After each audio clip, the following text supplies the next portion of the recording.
Баршаңызға сәлем, менің каналыма қош келдіңіздер. Менің есімім Гүлназ. Бүгінгі сабағымызда, алдыңғы сабағымызда уәде еткендей, осындай етікшені тоқитын боламыз. Бұны қыз балаға да тоқсаңыздар болады, немесе ер балаға да тоқсаңыздар болады. Тоқылуы өте оңай, 6 бұрышты мотивтен тоқылады. Егер де қыз балаға тоқитын болсаңыздар, басқа түстен тоқсаңыз болады, және мына машинканың орнына басқа бабочка, гүл, басқа бір тоқыма бұйымдарын тоқып қойсаңыздар болады. Етікшеміз тоқу үшін біздерге жіп, крючок, қайшы және де табанына ұлтарақ. Егер де осында кожамен қаптайтын болсаңыздар, кожа қажет болады. Менде жіп 100% акрил, 100 граммда 300 метр және екінші номерлі крючокпен тоқитын боламын. Видеоны қарамас бұрын достар, видеоға лайк басып, каналға тіркеліп, қоңыраушаны басып қойыңыздар. Етікшеміз тоқу үшін біздерге осындай 6 бұрышты мотивті тоқып алуымыз қажет. Ол үшін размерге тоқталайық. Менде табанның өлшемі 14 сантиметр. 14 сантиметрді бөлеміз 2-ге. 7 сантиметр, 7 сантиметрге плюс 1-ді қосамыз. Яғни 8 сантиметр. 8 сантиметр болатындай етіп, мен осындай 6 бұрышты мотивті тоқып аламын. Осындай 6 бұрышты мотивтен біздерге 6-ы қажет болады. Яғни бір етікшеге 3 мотивтен кетеді. Мен 5-ін тоқып алдым. Енді сіздермен 6-шысын бірге тоқитын боламыз.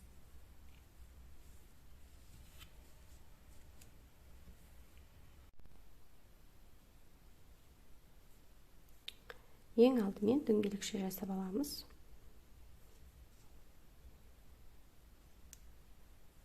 Дөңгелекшенің ортасына 3 воздушный петля тоқимыз.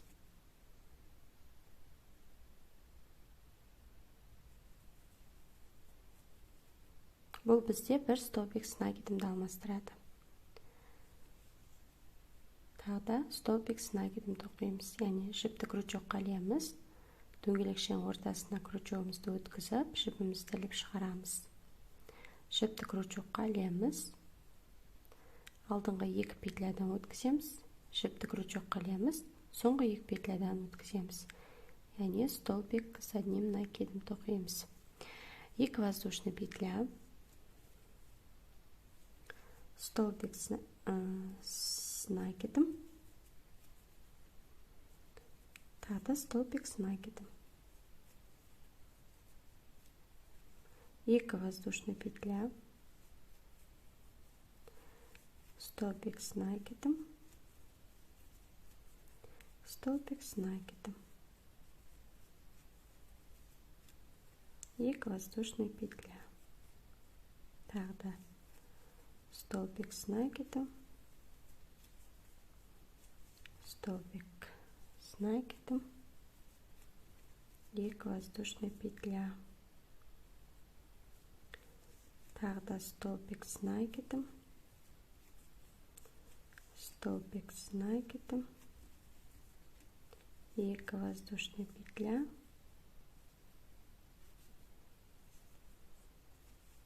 Тағда столбик с накидом, столбик с накидом, 2 воздушные петля. Яғни бізде столбик с накидом 12 болды. 2, 4, 6, 8, 10, 12. Және орталарында 2 воздушный бөліп тұрады. Енді мына жібімізді тартамыз да 3-ші воздушный петлямен біріктіріп, қатарды аяқтаймыз. Бізде осындай. Енді ары қарай екінші қатарды тоқимыз. Ол үшін 3 воздушный петля тоқимыз. Бұл бізде бір столбик с накидымды алмастырады. Келесі петляға столбик с накидым тоқимыз. На 2 воздушныйдың ортасына 2 петляны воздушный петляға столбик снагидым, 2 воздушный петля, және осы жерге тағы да столбик снагидым тоқимыз. Келесі петляға столбик снагидым,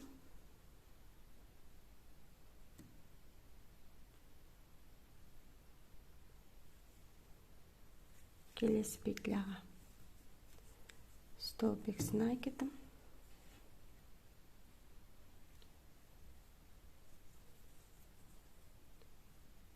воздушный петляға столбик снагидым, 2 воздушный петля, столбик снагидым тоқимыз.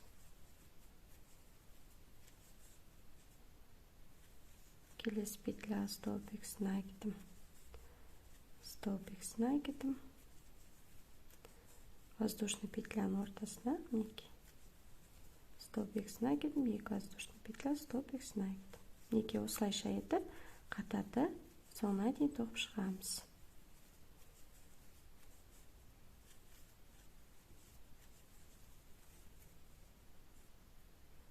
Тоқып шығайық қатарды. Мінекей қатарды соңына дейін тоқып алдық. Енді 3-ші воздушный петлямен біріктіреміз да қатарды аяқтаймыз. Келесі қатарды тоқимыз, 3 воздушный петля. Келесі петляға столбик снагидым тоқимыз. Келесі петляға столбик снагидым. Міне 2 воздушныйға столбик снагидым, 2 воздушный петля, столбик снагидым тоқимыз.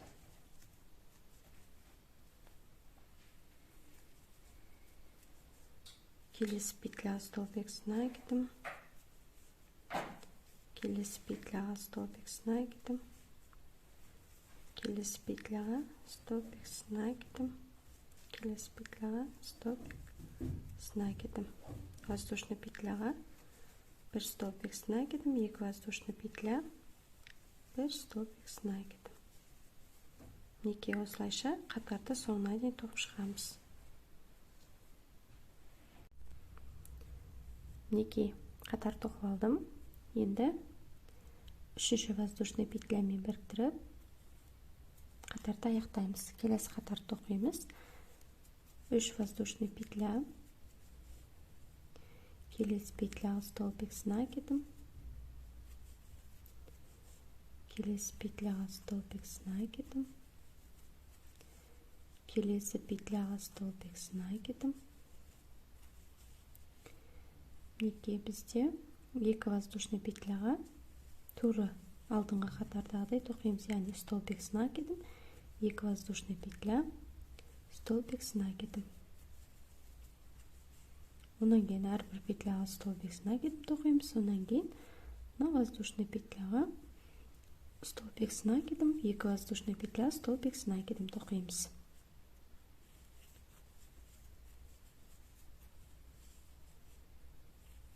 Осылайша қатарды соңына дейін тоқып шығамыз. Бұл әрбір қатарда осылай тоқылады.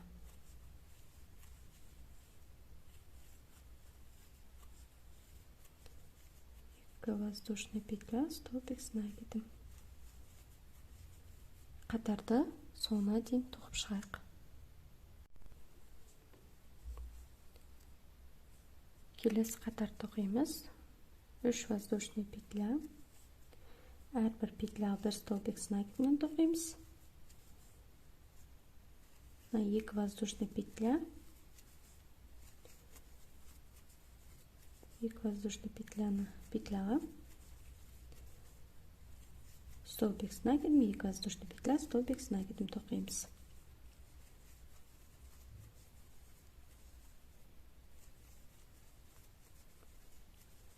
Яғни ешқандай өзгеріссіз тоқимыз. Әрбір қатарда осылай тоқимыз.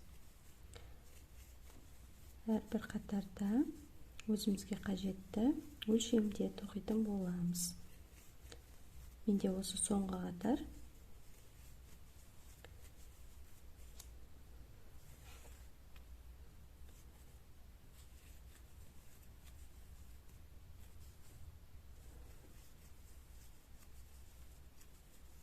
2 воздушный петля, столбик с накидом.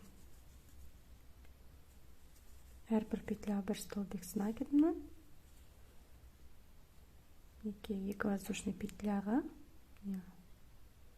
осыған 1 столбик с накидім, 2 воздушный петля, 1 столбик с накидім тоқимыз.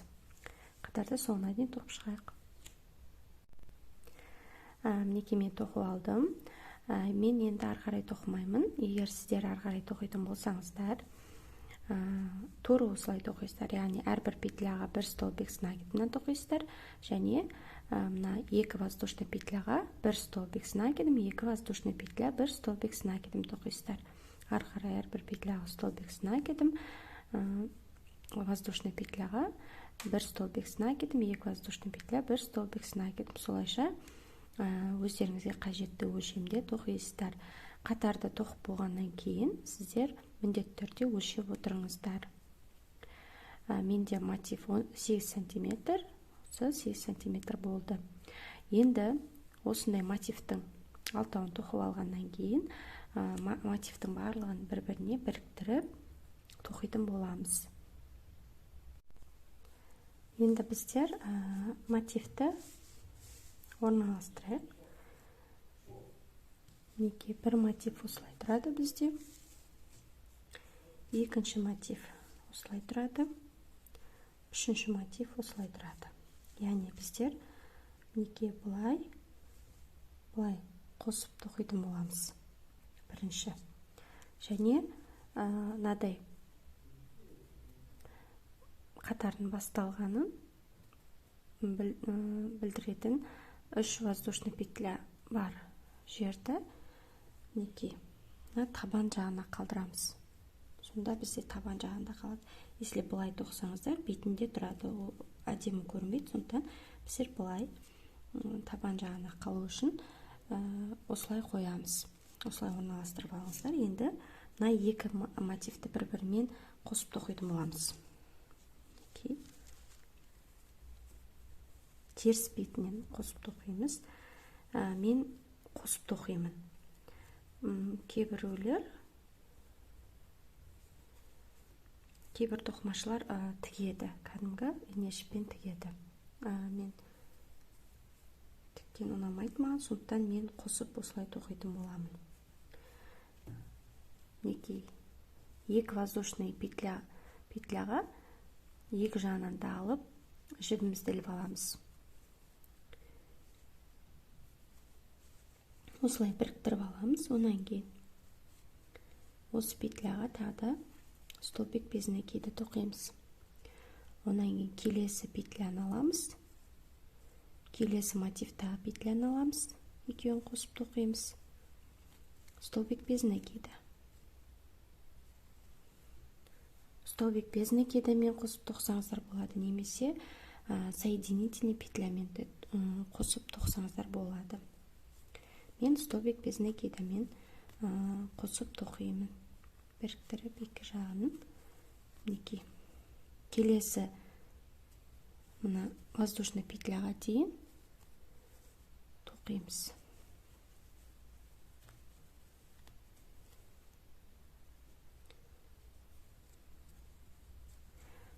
Петляның 2 бетінен алып отқандарыңызды қадағалап отырыңыздар. 2 жағынан да алып отқандарыңызды.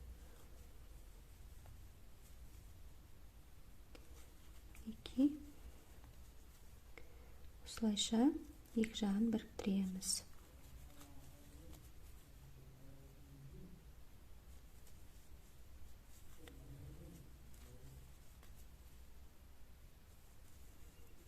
Соңғы петля.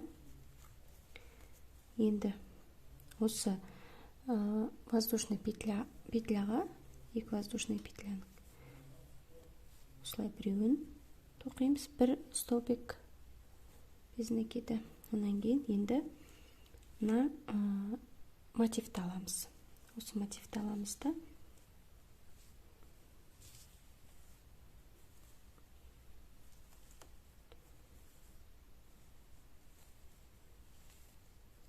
біріктіріп аламыз. Енді мына мотивпен мына 2 мотивті біріктіріп тоқимыз. тағы да осы воздушный петляға крючогымызды өткіземіз, екі жағындағы воздушный петляға. Онан кейін әрбір петляға қосып тоқимыз. Екі бетінен де алып отырып тоқимыз.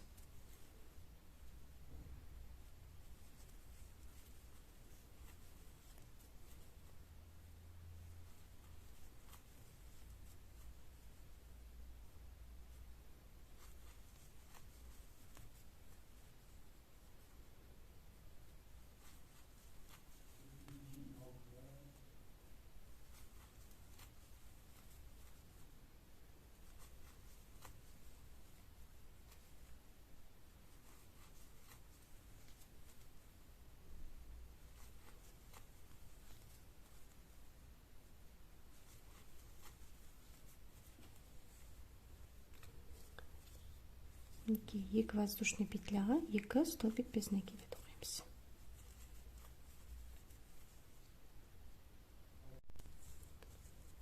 Енді жібімізді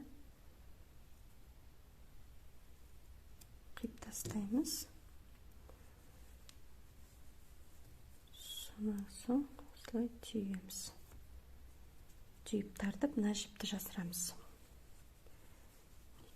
Бізде осылай шығады, енді осылай бүктейміз. Осылай бүктеп, енді мына жерді қосып тоқимыз. Яғни манағыдай екі воздушный петляға бірінші біріктіріп аламыз. Жібімізді іліп, екі жағынан бірден.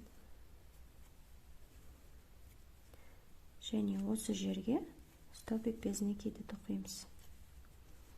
Онан кейін әрбір петляны екі жағынан екі мотивтан да ала отырып біріктіріп тоқимыз. Столбик без накидамен. Екі бетінен де аламыз. Осылай. Жібімізді іліп аламыз. Столбик без накидамен.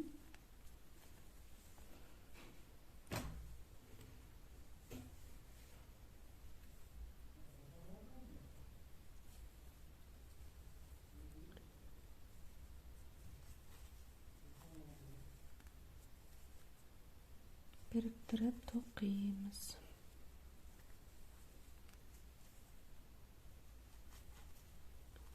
Столбик без накида.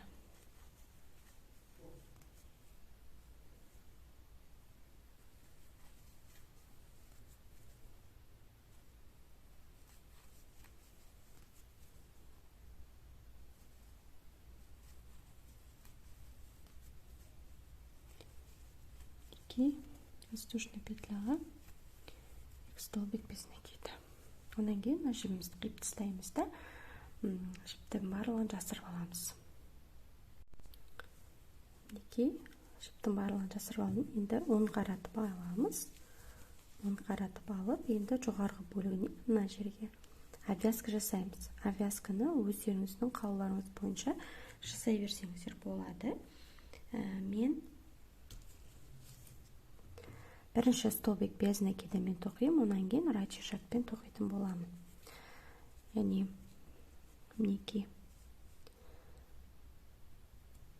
мына жерге бірінші жібімізді іліп аламыз.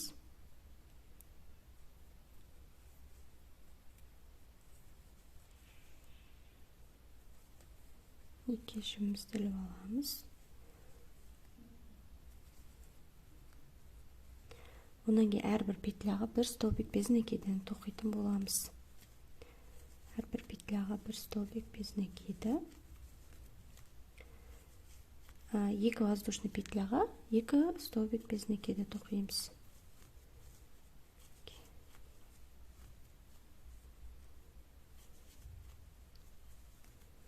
Жерде әрбір петляға бір столбик без накида. Екі воздушный петляға екі столбик без накида тоқимыз. Онан кейін столбик без накидамен ары қарай тоқимыз.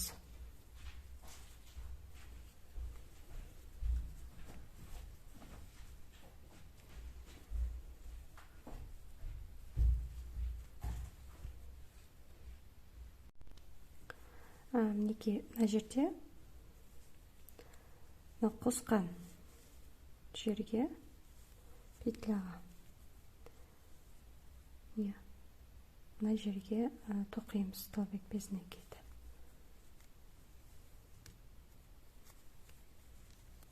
Онан кейін келесі бетіне де мына жерге тоқимыз столбик без накида. Онан кейін ары қарай тура манағыдай әрбір петля бір столбик без накида тоқимыз. Воздушный петляға 2 столбик без накида тоқимыз. Солайша қатардың соңына дейін тоқып шығамыз. Мінекей қатардың соңына дейін тоқып алдық. Енді бірінші петлямен біріктіріп қатарды аяқтаймыз. Енді рачешакпен тоқимыз. Ол үшін бір воздушный петля тоқимыз. Келесі петля крючогымызды өткізіп, жібімізді іліп шығарамыз. Крючогымызды айналдырамыз. Мінекей осылай. Жіп ілеміз. Крючоктағы петлядан өткіземіз. Келесі петляға крючогымызды өткіземіз. Жібімізді іліп шығарамыз. Крючогымызды айналдырамыз. Осылай. Жіп ілеміз. 2 петлядан өткіземіз крючокта. Егер де бұл әдіс қиындау болатын болса, өзіміздің әдісіміз, яғни мен үнемі видео сабақтарымда рачешакпен обвязка жасаған кезде қолданатын әдісім, яғни бір воздушный петля тоқып аламыз. Онан кейін крючогымызды артқа петлядан өткіземіз. Артқа петлядан өткіземізді, жібімізді іліп шығарамыз. Жіпті крючок қылеміз, 2 петлядан өткіземіз. Ары қарай. Келесі петляға крючогымызды өткіземіз, жібімізді іліп шығарамыз. Крючокта 2 петлядан жіпті іліп өткіземіз. Осылайша да тоқуға болады, немесе манағыдай етіп тоқуға болады. Қайсы сіздерге ыңғайлы, оңай, сонымен тоқсаңыздар болады. Мен қазір осы алдыға қарай тоқылатын әдіспен тоқитын боламын. Яғни осылай крючогымызды айналдырып, столбик без накида ғой, просто осылай крючогымызды айналдырып отырып тоқитын боламыз. Рачешак обвязка. Бұл обвязка түрін тоқыма бұйымдарға қолдануға болады. Яғни пинеткаға, шапка, кардиган.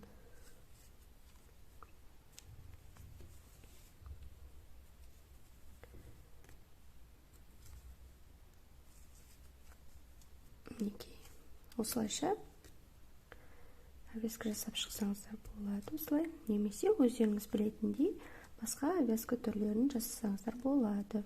Немесе столбик без накидамен өзін қалдырсаңыздар да болады. Осылайша қатардың соңына дейін рачешакпен обвязка жасап шығамыз. Өзіміз жасап шығайық. Мінекей мен тоқып алдым. Сонымен біздің етікшеміздің основасы дайын. Енді табанын жасаймыз. Ол үшін мінекей менде осындай ұлтарақ, киіз ұлтарақ менде. Осыны 14 сантиметр деп қиып аламыз. Егер табанның астына тағы кож салатын болсаңыздар, кожында бірге қиып аласыздар. Яғни екі парында бірге қиып алып, кожын салатын болсаңыздар, кожында қиып алып, барлығын дайындап аласыздар. Онан кейін менде табаны 14 сантиметр. 14 сантиметр. Енді мынадай етіп белгілеп аламыз. Ол үшін дәл ортасына белгілейміз осылай. Онан кейін 1 сантиметр аралықта осылай белгілеп аламыз. Егер сіздер үлкен размерге тоқитын болсаңыздар, орталарынан 1,5 сантиметр алдырасыздар. Кішкене балаға болғандықтан орталары 1 сантиметр. 1 сантиметр тастап осылай белгілеп аламыз. Белгілеп алғаннан кейін бізбен тесіп аламыз. тесікпен тесіп аламыз. Онан кейін бізде мынаны тоқуымыз қажет. Ол үшін енді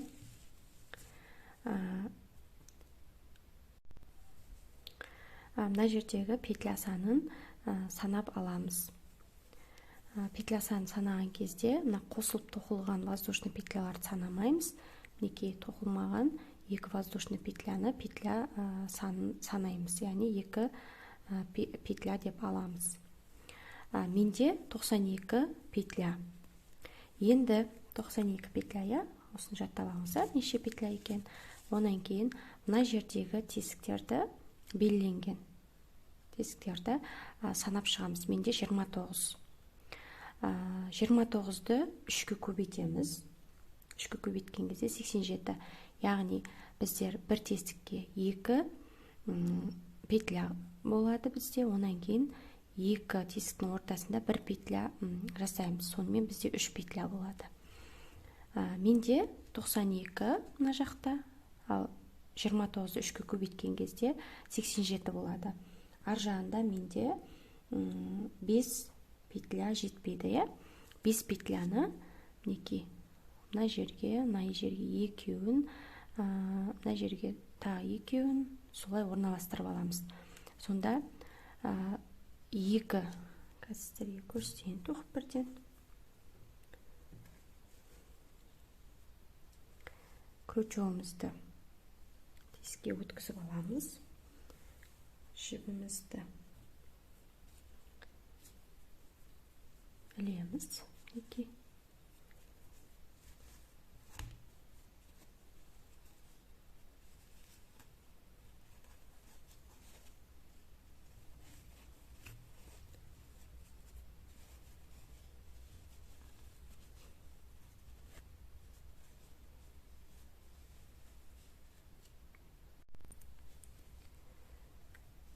Жібімізді іліп алдық. Енді бір воздушный петля тоқимыз осы жерден. Онан кейін осы тесікке тағы да крючогымызды өткізіп, жібімізді іліп аламыз. Жібімізді іліп аламыз. Столбик безіне кейде тоқимыз ғой. Осылай. Онан кейін бір воздушный петля тоқимыз. Яғни мінекей 3 петля дегенім осы сонда. Мінекей 1 петля, 2 петля және 3 петля. Онан кейін келесі тесігімізге крючогымызды өткізіп, 1 петля, мінекей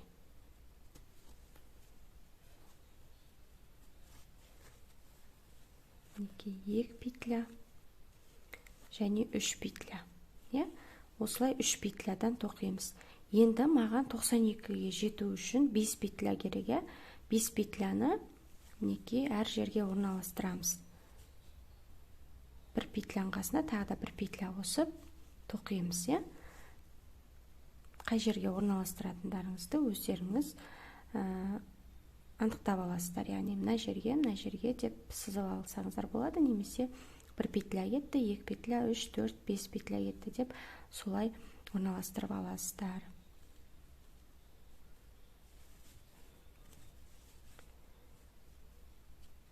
Менде 1 петлясы кетті.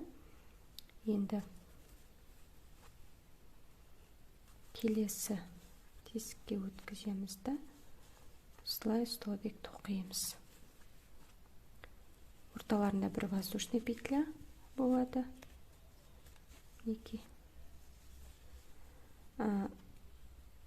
Орналастырған кезде мынандай өкше жағынан осылай мына жерге тағы 1 воздушный петля тоққаннан тағы да біреуін осылай осы жерге мына жерге және мына жерге орналастыруға болады.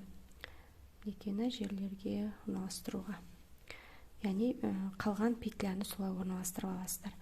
Осылай тоқимыз.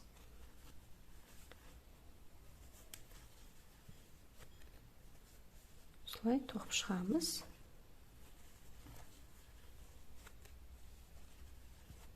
Воздушная петля,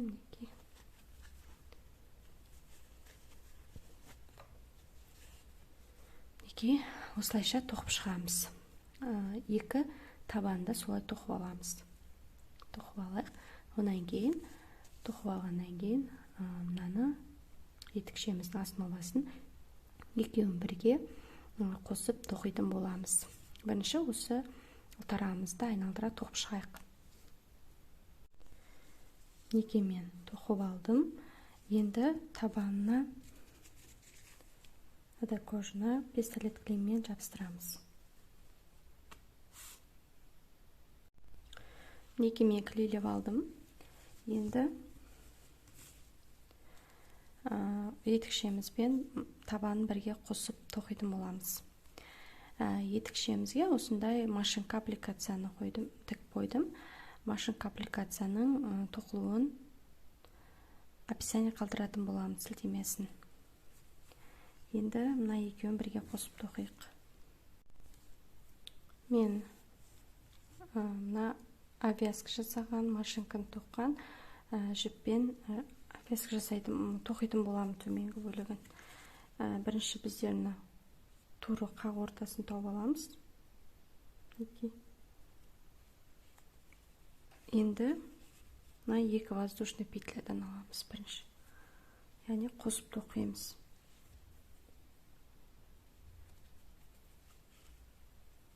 Осылай біріктіріп аламыз бірінші.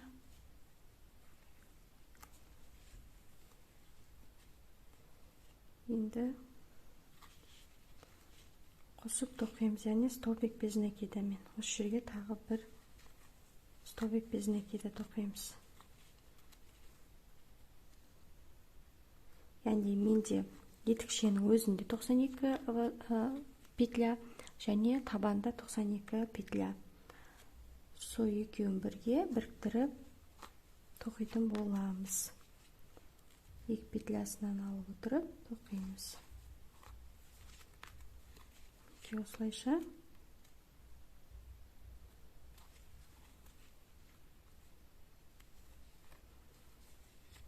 тоқып шығамыз. Қатарда айналдыра.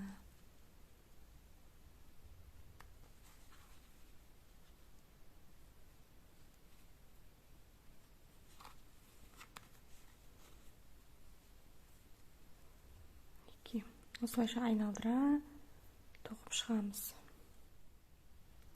Некемен тоқып алдым.